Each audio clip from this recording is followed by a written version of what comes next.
La columna de Fernando Borroni. Las primeras medidas del gobierno de Alberto Fernández hablan sin duda de una nueva etapa en la Argentina. Quiero detenerme en alguna de ellas, que permiten al menos hacer un breve análisis de lo que significa culturalmente.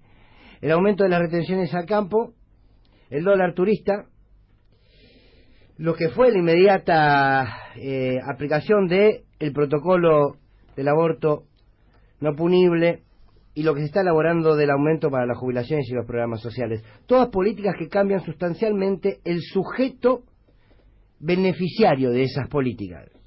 Venimos de un gobierno donde se beneficiaba un sector muy reducido de la economía y donde las primeras medidas estaban pensadas para ese sector. Bueno, ahora empieza un gobierno que se hace cargo de las urgencias. Y esto es paradigmático, y esto es lo que hay que construir culturalmente. Ahora, yo me pregunto cómo puede ser, a partir de estas medidas y de lo que generaron estas medidas, cómo puede ser que a esta altura de la humanidad nos estemos preguntando, o algunos se quejen, de que quienes más tienen deben pagar más.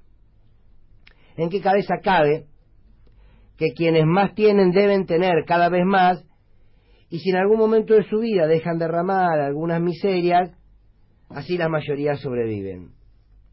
¿Cuánto más hace falta para darse cuenta que la teoría del derrame es una mentira? No es posible construir una sociedad justa si no se equilibra el pago de impuestos en relación a los ingresos de cada uno. Si tomamos el ejemplo de las retenciones, quiero recordar algo que dijimos desde este mismo micrófono cuando se reunieron en la mesa por el programa Argentina contra el Hambre.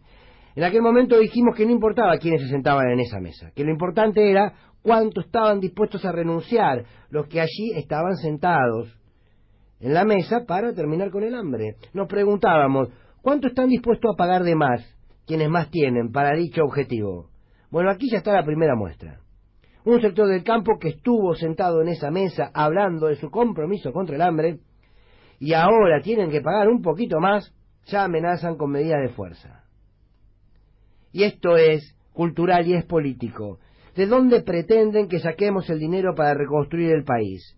Que sigamos recortando a los jubilados, a los maestros, al obrero. Y esto es fácil. Se le saca a los que más tienen. Perdonen el autoritarismo, pero se les saca a los que más tienen y punto. Y agradezcan que no preguntamos de dónde y cómo han construido y han logrado tener lo que tienen. Porque ese sería un problema mucho mayor. No se construye una gestión de gobierno justa donde la economía pueda crecer si hay una buena voluntad de quienes más tienen para pagar más. No existe. Ustedes tienen más, pagan más.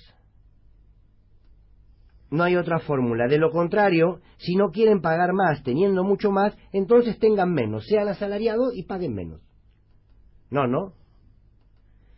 Este sector del campo que buscó desestabilizar el gobierno de Cristina Kirchner, el mismo que a las 48 horas del triunfo electoral de Alberto amenazó con cortar las rutas precisamente de se venían las retenciones, y por supuesto es un sector, no es todo el campo, ganaron muchísimo dinero con Macri mientras el país se empobrecía, especularon reteniendo la liquidación de exportaciones mientras el pueblo se hambreaba, hicieron silencio en la reforma jubilatoria, hicieron silencio y acompañaron a Macri mientras se cortaba la salud y la educación, hicieron silencio y abrazaban a Macri cuando nos endeudamos, y ahora son la patria que están en riesgo y todos nos tenemos que solidarizar.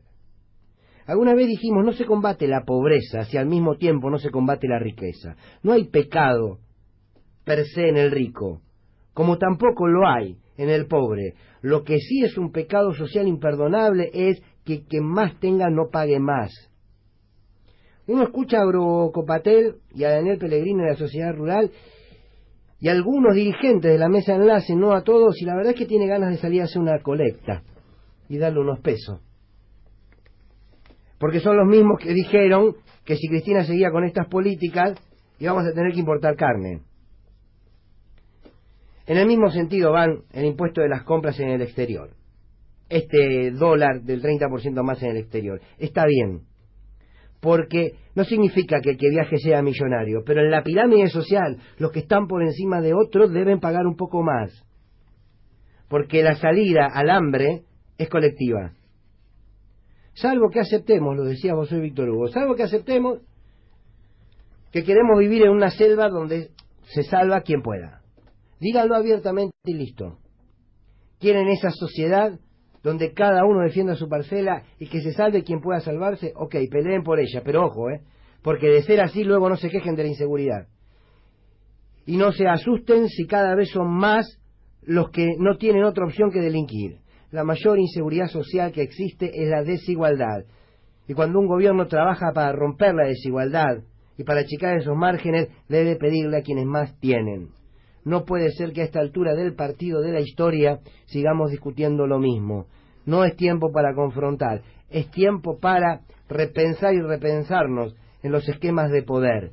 Y esto es justo, ni más ni menos. Tenemos que aceptar que también a la justicia se la discute cultural y políticamente.